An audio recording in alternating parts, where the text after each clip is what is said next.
Assalamualaikum warahmatullahi wabarakatuh.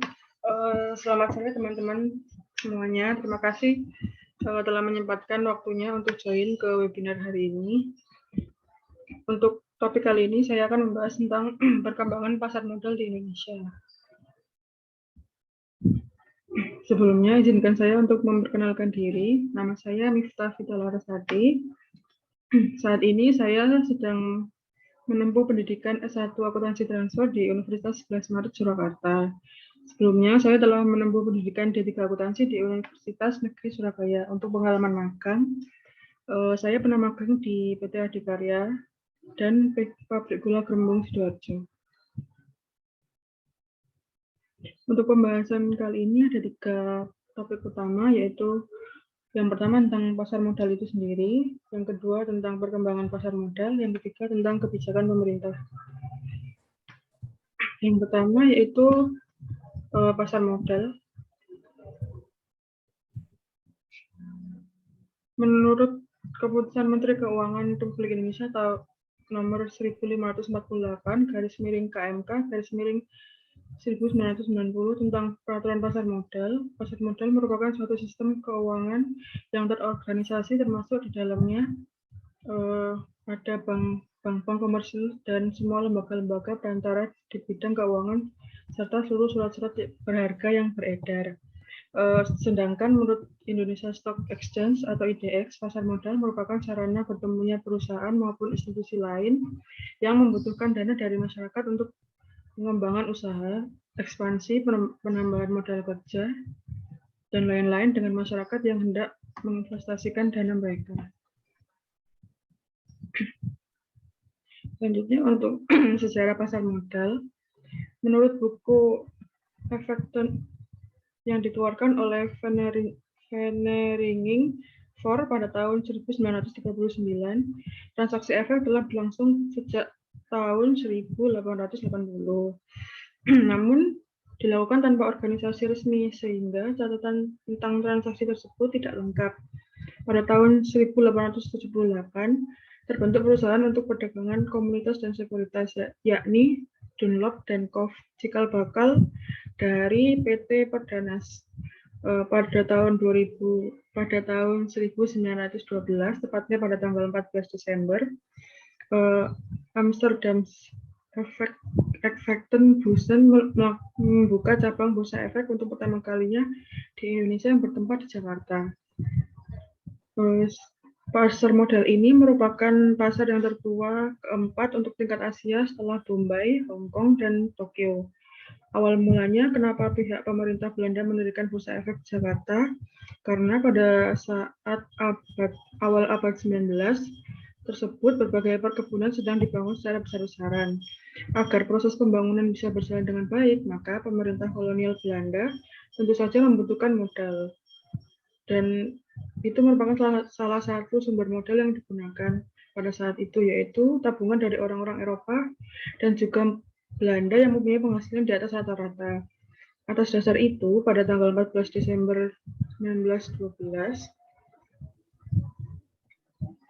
resmi berdiri pasar yang dinamai dengan Asosiasi Perdagangan Indonesia. Pasar ini terletak di Jakarta dan efek diperjualbelikan berupa saham atau obligasi. Selanjutnya yaitu produk pasar modal. Sebenarnya produk pasar modal itu ada banyak, tetapi kali ini saya akan membahas keempatnya saja.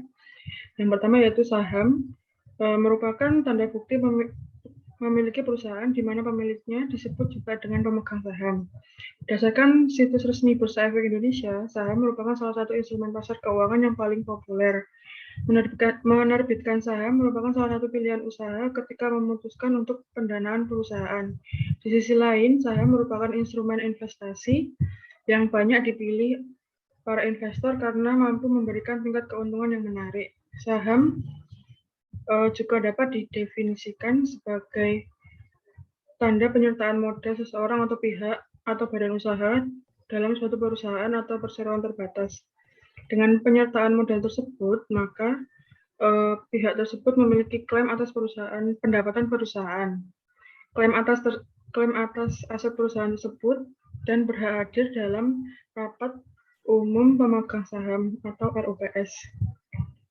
Untuk keuntungannya dari saham, investasi saham, yang pertama yaitu mendapatkan potensi keuntungan atau capital gain. Salah satu manfaat investasi dalam saham yang dapat kita peroleh yaitu capital gain. Semakin berkembangnya sebuah perusahaan dari waktu ke waktu, biasanya akan diikuti dengan kenaikan harga saham dari perusahaan tersebut. Kenaikan harga ini dapat kita manfaatkan untuk menjual saham pada harga tertentu yang lebih tinggi daripada harga pada saat pembelian. Keuntungan dari selisih antara harga jual dan harga beli ini disebut dengan capital gain. Yang kedua, untuk mendapatkan dividen saham, manfaat lain yang dapat kita peroleh pada saat berinvestasi saham yaitu menerima dividen. Dividen merupakan pembagian laba bagi para pemegang saham sesuai dengan banyaknya saham yang kita miliki. Ketika mendapatkan dividen, maka kita secara tidak langsung telah diakui sebagai pemilik perusahaan dan berhak ikut dalam RUPS. Dividen akan dibagi secara merata sesuai dengan lembar saham yang dimiliki. Jadi, semakin banyak lembar saham yang kita miliki, maka semakin besar nilai dividen yang akan kita peroleh dari jika perusahaan tersebut sedang membagikan dividennya. Tetapi dividen hanya akan diberikan jika perusahaan dan sahamnya kita miliki mendapat keuntungan dan ketika mayoritas pemegang saham menyepakati pembagian dividen tersebut. Selain keuntungan, ada pula kerugian yang dapat terjadi. Yang pertama yaitu tidak mendapatkan dividen. Jika perusahaan mengalami kerugian, maka ini merupakan salah satu risiko yang dapat kita dapatkan, yaitu perusahaan tidak membagi dividen. Kerugian tidak akan dibagi pada pemegang saham seperti halnya dividen, namun kerugian itu akan menggerus modal yang akhirnya berdampak buruk pada kondisi keuangan perusahaan. Yang kedua yaitu potensi loss dari selisih rugi antara harga jual dan harga beli. Dalam melakukan investasi, ada kemungkinan harga sahamnya akan turun karena performa bisnis perusahaan yang tidak baik. Penurunan harga saham tersebut akan menjadi risiko kedua dalam trading saham, yaitu ketika kita menjual sebuah saham karena performa bisnisnya yang jelek dan harga sahamnya yang rendah dibandingkan harga saham pada pembelian sebelumnya. Selanjutnya yang kedua yaitu tentang obligasi. Obligasi merupakan salah satu efek yang tercatat di bursa efek seperti saham, suku, efek dragun, aset maupun dana investasi real estate. Obligasi dapat dikelompokkan sebagai efek yang bersifat utang di samping suku. Obligasi dapat dijelaskan sebagai surat utang jangka panjang menengah yang dapat dipindah tangankan. Selain itu, obligasi berisi janji dari pihak penerbit untuk membayar imbalan berupa bunga dan pada periode tertentu dan melunasi pokok utang pada waktu yang telah ditentukan oleh pihak pembeli obligasi. Untuk keuntungannya, untuk obligasi, yaitu yang pertama memberikan pendapatan berupa kupon. Hal ini merupakan ciri utama obligasi, di mana pemegang obligasi akan mendapatkan pendapatan bunga secara rutin selama waktu berlakunya obligasi. Yang kedua, di samping penghasilan berupa kupon, pemegang obligasi dapat memperjualbelikan obligasi yang dimiliki untuk mendapatkan keuntungan atau capital gain. Yang untuk kerugiannya, resiko perusahaan tidak mampu membayar kupon obligasi maupun mengembalikan pokok obligasi. Yang kedua, yaitu resiko likuidasi karena obligasi dapat diperjualbelikan antara satu investor dengan investor lain, maka ada kemungkinan ketika seorang investor ingin menjual suatu obligasi, tidak ada yang bersedia membeli karena harga yang sangat rendah. Yang ketiga yaitu waran. Waran merupakan produk turunan dari pasar modal yang biasanya diberikan secara cuma-cuma kepada investor yang telah membeli saham baru yang diterbitkan sebagai pendorong agar investor menjadi tertarik ikut dalam IPO-nya. Waran dapat dianalogikan sebagai sebuah kupon yang diberikan pemerintah agar ketika menggelar operasi pasar, dengan menjual beras ke masyarakat secara langsung. Pemerintah akan membagikan kupon kepada orang-orang tersebut yang sudah dipilih dan mereka bisa menggunakan kupon tersebut untuk membeli beras dengan harga yang sudah ditentukan. Biasanya harga beras tersebut lebih rendah dibandingkan dengan harga beras di pasaran. Kupon ini tentunya menjadi hak bukan kewajiban. Operasi pasar ini biasanya bertujuan untuk menurunkan harga beras di pasar jika sebelumnya harga beras telah naik terlalu tinggi. Untuk keuntungan dari waran, yaitu membeli saham baru dengan harga yang lebih murah. Ketika membeli saham, kita berhak membeli saham baru dengan harga yang lebih murah dibandingkan dengan harga pasar. Dengan cara melakukan penebusan waran yang telah dimiliki. Jika harga saham perusahaan tersebut lebih tinggi dari harga belinya. Yang kedua, yaitu keuntungan yang kedua, waran dapat diperdagangkan. Waran tidak hanya digunakan untuk penebus saham. Setelah saham induknya tercatat di bursa, waran yang kita miliki dapat diperdagangkan secara terpisah di pasar sekunder. Hal ini memberikan kesempatan kita untuk mendapatkan keuntungan atau capital gain dalam transaksinya. Apabila kita melakukan penjualan waran dengan harga yang lebih tinggi dibandingkan dengan saat pembelian, maka kita akan mendapatkan keuntungan atau capital gain. Untuk kerugiannya, yang pertama yaitu harga saham jatuh di bawah harga pelaksanaan. Yang kedua yaitu tidak memiliki hak dividen dan suara. Apabila kita memiliki waran, maka kita tidak berhak mendapatkan dividen atau mengikuti ROPS. Hal ini karena waran merupakan produk turunan saham sehingga pemilik waran bukanlah anggota perusahaan yang sebenarnya. Yang selanjutnya yaitu tentang reksadana. Reksadana merupakan salah satu alternatif investasi bagi masyarakat pemodal, khususnya pemodal kecil dan pemodal yang tidak memiliki banyak waktu dan keahlian untuk menghitung risiko atas investasi mereka. Reksadana dirancang sebagai sarana untuk menghimpun dana dari masyarakat yang memiliki modal, mempunyai keinginan untuk investasi, tetapi tidak memiliki waktu dan pengetahuan yang luas tentang hal tersebut. Selain itu, reksadana diharapkan dapat meningkatkan peran pemodal lokal untuk berinvestasi di pasar modal Indonesia. Untuk keuntungannya, yaitu kita dapat mendapatkan keuntungan yang tinggi. Reksadana bisa memberikan keuntungan sampai dengan 20% per tahun secara rata-rata. Tingginya keuntungan ini memberikan kesempatan kepada para investor untuk menggunakan reksadana yang dapat digunakan sebagai instrumen untuk mempersiapkan misalnya dana pendidikan dan dana pensiun yang rentang waktunya cukup lama. Selanjutnya, keuntungan kedua yaitu dikelola oleh manajer investasi yang profesional.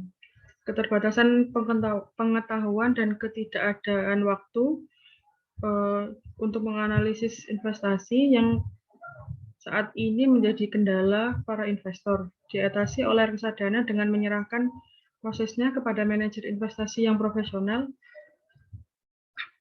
Ketika kita sebagai investor dapat selain itu, dengan menggunakan manajer investasi yang profesional, kita dapat menilai kinerja dari manajer investasi profesional tersebut dan membandingkan antara manajer yang satu dengan manajer yang lain.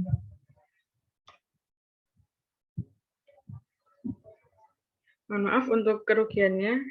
Yang pertama yaitu tentang kerugian investasi. Setiap investasi pasti memiliki resiko kerugian. Reksadana pun juga memiliki resiko. Resikonya tidak pernah nol, tetapi bisa rendah, sedang atau tinggi tergantung dengan jenis instrumen yang dimiliki. Contohnya reksadana dalam saham yang nilainya tidak naik atau turun tergantung fluktuasi harga saham di bursa efek. Yang kedua yaitu likuidasi. Berbeda dengan tabungan yang bisa diambil setiap saat, jika nasabah ingin membutuhkannya, maka pencairan reksadana ini membutuhkan waktu 3-4 hari kerja, dihitung dari sejak perintah awal diberikannya sampai pada dana masuk rekening investor. Karena ini adalah investasi, maka likuiditasnya tidak sebaik dengan tabungan yang dapat dicairkan secara langsung. Tapi hal ini wajar karena investasi memberikan return yang lebih besar. Selanjutnya yaitu tentang jenis pasar modal. Di sini ada 4. Yang pertama yaitu pasar perdana. Pasar perdana terjadi pada saat perusahaan emiten menjual sekuritasnya pada investor umum untuk pertama kalinya. Sebelum menawarkan ke pasar perdana, perusahaan emiten akan mengeluarkan informasi mengenai perusahaan secara detail. Informasi ini berfungsi untuk memberikan informasi mengenai kondisi perusahaan pada calon investor, sehingga investor akan mengetahui prospek perusahaan di masa yang akan datang. Yang kedua yaitu pasar sekunder. Setelah sekuritas emiten dijual di pasar perdana, selanjutnya sekuritas emiten akan dijual di pasar sekunder oleh investor. Dengan adanya pasar sekunder, investor dapat melakukan perdagangan sekuritas untuk mendapatkan keuntungan. Oleh karena itu, pasar likuiditas para investor bukan kepada perusahaan seperti pasar perdana. Pasar sekunder biasanya dimanfaatkan untuk perdagangan saham biasa, preferen, obligasi, waran maupun sekuritas yang derivatif. Yang ketiga yaitu pasar lelang. Pasar lelang merupakan pasar sekuritas yang melibatkan proses pelelangan pada sebuah lokasi fisik.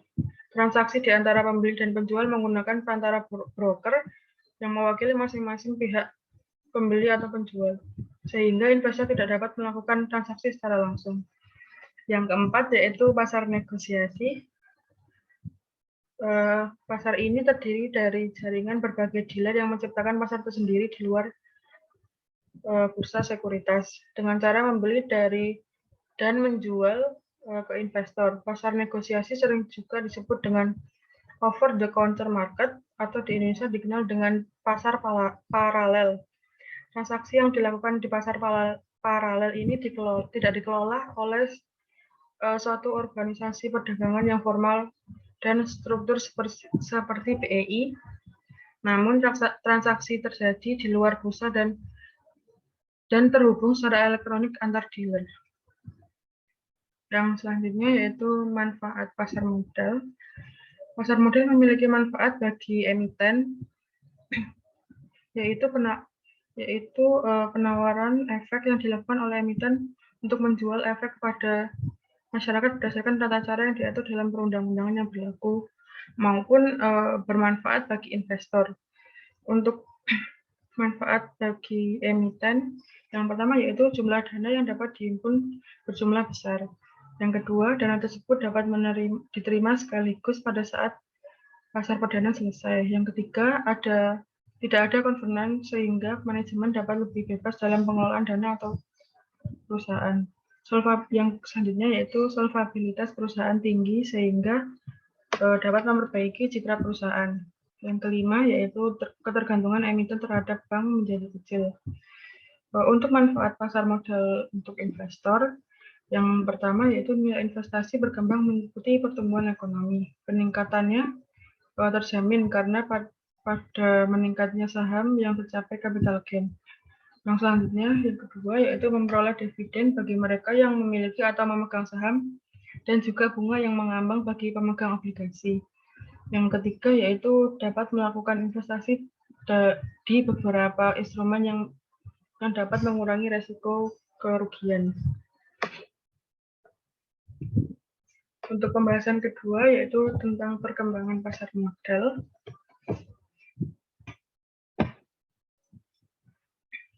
Pada tahun 2020 merupakan tahun yang sulit bagi hampir seluruh masyarakat di dunia. WHO secara resmi menetapkan bahwa COVID-19 sebagai pandemi pada tanggal 9 Maret 2020.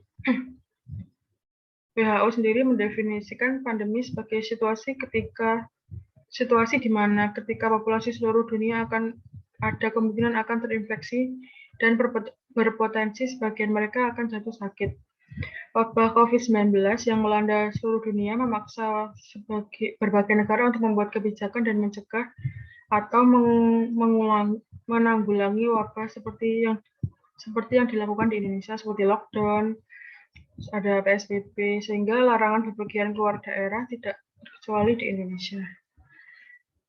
WHO mengimbau masyarakat untuk physical distancing, yaitu menjaga jarak antara sesama, yaitu 1 meter, untuk menghindari penyebaran COVID yang lebih luas. Karena itu, banyak sektor bisnis yang beralih ke online, agar tetap mendapatkan agar dapat menjalankan kegiatannya sesuai dengan protokol yang berlaku. Hal ini sangat berdampak pada kondisi keuangan masyarakat secara umum, dengan kasus yang berbeda, mulai dari pemotongan upah kerja dan adanya pemutusan hubungan kerja atau PHK. Keadaan ini memaksa mereka untuk mencari mata pencaharian yang baru demi kelangsungan hidup. Data statistik publik yang dikeluarkan oleh PT Custodian Central Effect Indonesia pada bulan Januari 2021 menunjukkan bahwa peningkatan jumlah investor pasar modal yang signifikan. Data di akhir tahun 2018 hingga 2019 menunjukkan kenaikan investor dari 1.619.372 menjadi 2.484.354. Peningkatan ini sebesar 53,41%, masih lebih rendah dari data akhir dari tahun 2019 hingga 2020. Pada akhir tahun 2020, jumlah investor sudah mencapai 3.880.753. Meskipun pandemi sedang berlangsung. Hal ini menandakan bahwa bisnis di pasar modal menjadi lebih pilihan masyarakat daripada bisnis real yang sedang terpuruk saat pandemi ini karena adanya pembatasan sosial berskala besar.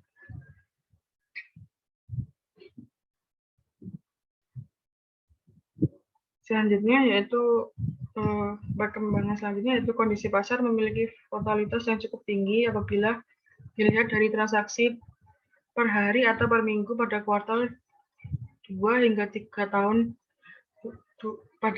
sejak tahun 2020. Investor mendapatkan kondisi ini karena dengan melakukan transaksi yang cepat tentunya disertai dengan resiko yang tinggi. Bulan Maret merupakan bulan yang dengan volatilitas tertinggi pada tahun 2020 dengan indeks tertinggi yaitu 5.700 dan terendah 3.900. Selain itu, pada kuartal keempat, tepatnya pada bulan Oktober, mulai menunjukkan kenaikan sehingga HIGS dapat kembali di area 6.000. Secara umum, mulai dari Maret hingga Desember 2020, HIGS mulai menunjukkan kestabilan harga meskipun ada penurunan di bulan September. Strategi pemerintah dalam memperlakukan PSBB dirasa tepat meski sedikit terlambat melihat dari grafis kenaikan HIGS dimulai pada April 2020.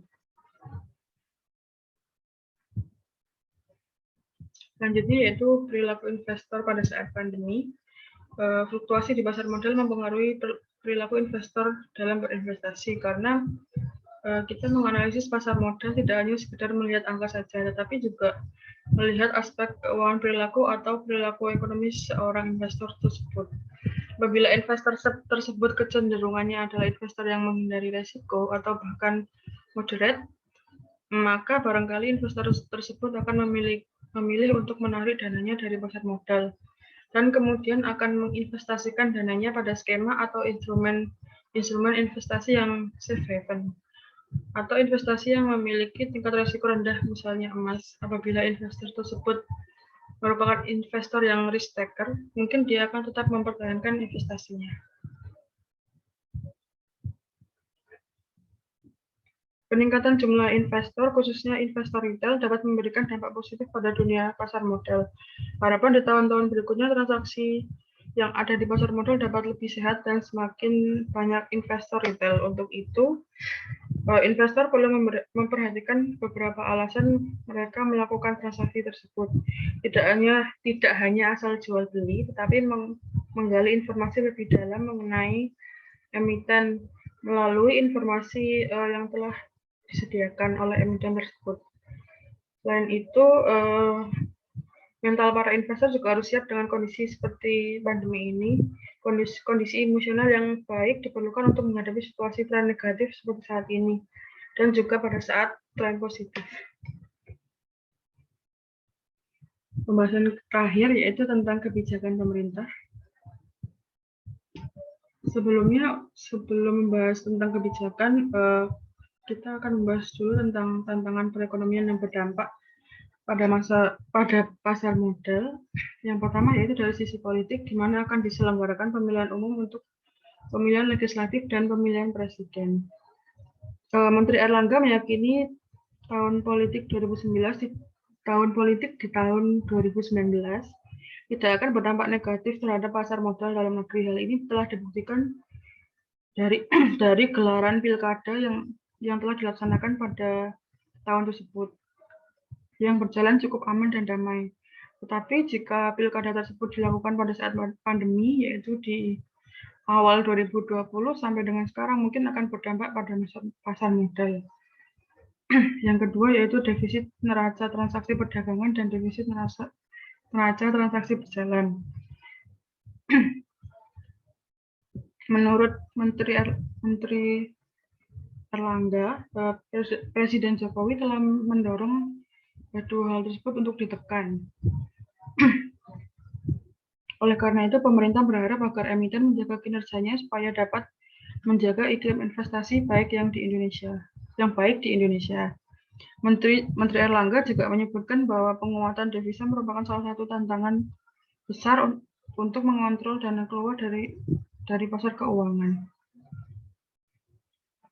Selanjutnya, untuk peran pemerintah meningkatkan peran pasar modal, Ketua Dewan Komisaris Otoritas Jasa Keuangan atau OJK berharap agar pasar modal di Indonesia mampu berperan lebih besar lagi terhadap pembangunan ekonomi nasional dan bergerak di aktivitas usaha sektor real. Mengingat pentingnya industri pasar modal, tahun ini pihaknya bakal terus membangun kolaborasi dengan berbagai pihak guna meluncurkan beberapa strategi pengembangan pasar modal. Adapun kebijakannya yang dapat dilakukan yaitu yang pertama, peningkatan pelaksanaan governance yang lebih baik.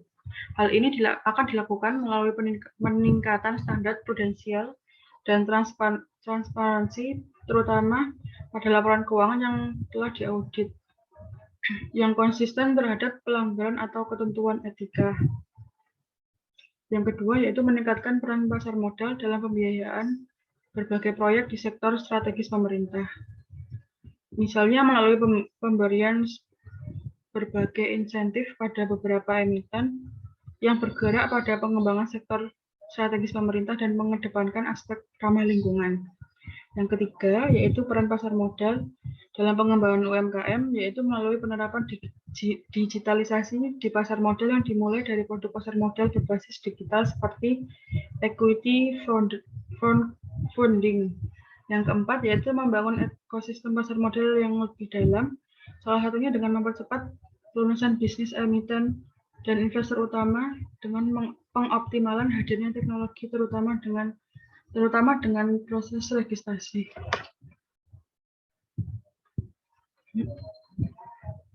Sekian materi dari saya. Jika ada pertanyaan, silakan untuk diajukan.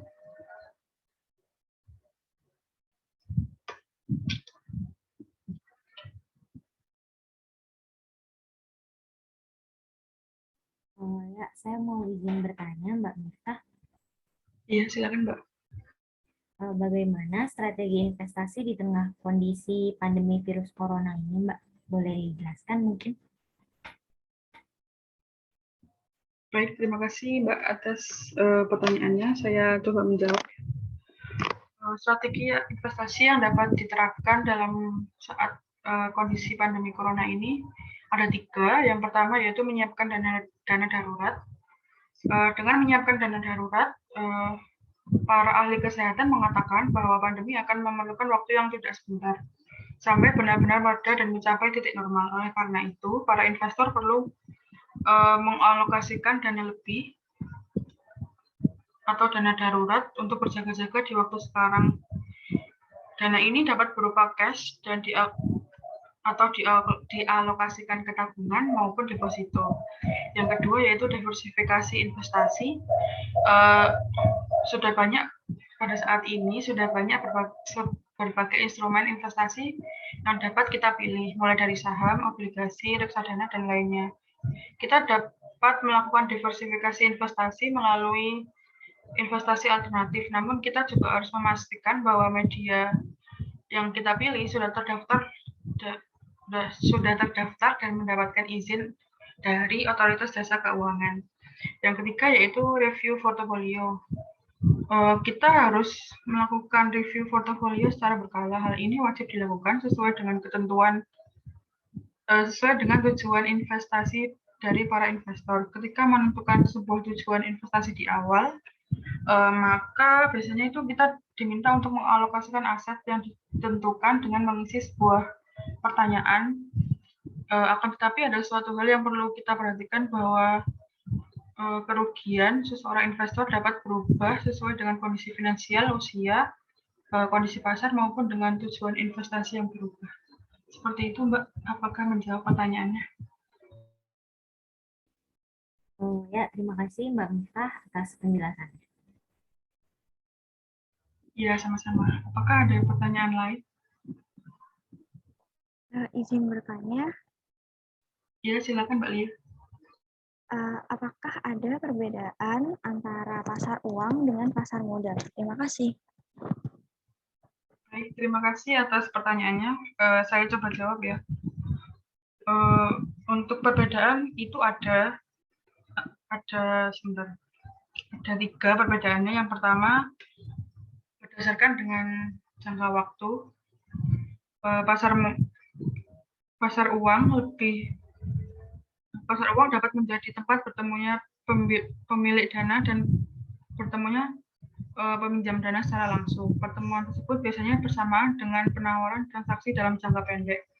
Sedangkan untuk pasar modal menawarkan investor penanaman modal dalam jangka waktu yang lebih panjang. Biasanya mereka tidak ketemu secara langsung. Meski memiliki perbedaan terkait jangka waktu, sebaiknya baik pasar uang maupun pasar modal sama-sama dikelola oleh pihak yang profesional dan dapat menjamin aktivitas investasi selama dijalankan. Yang kedua yaitu berdasarkan likuiditas pasar. Dari segi likuiditas pasar menunjukkan kemampuan perusahaan untuk melunasi kewajiban jangka pendeknya setiap saat. Untuk instrumen pasar uang lebih cepat dicairkan ketimbang dengan instrumen pasar modal. Begitu sebaliknya. Instrumen pasar modal tidak lebih cepat cair dibandingkan dengan instrumen pasar uang. Untuk yang ketiga yaitu berdasarkan risiko. Jika kita ngomongin soal risiko, sebagian besar sarana investasi baik dari pasar uang maupun pasar modal pasti menawarkan risiko yang beragam.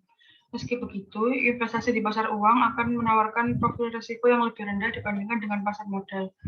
Risiko rendah ini biasanya berkaitan dengan penanaman modal yang cukup rendah di pasar uang, sehingga kita dapat memulai investasi dengan mudah di pasar uang dengan modal yang cukup terjangkau. Sedangkan untuk pasar modal biasanya menawarkan risiko yang lebih fluktuasi. Salah satu instrumen pasar modal yang berpotensi memiliki risiko tertinggi yaitu saham. Saat membeli saham, sebuah badan usaha di pasar modal tentu belum paham betul bahwa akan ada risiko dari nilai saham tersebut. Risiko tersebut akan membawa kerugian dengan nilai yang cukup besar.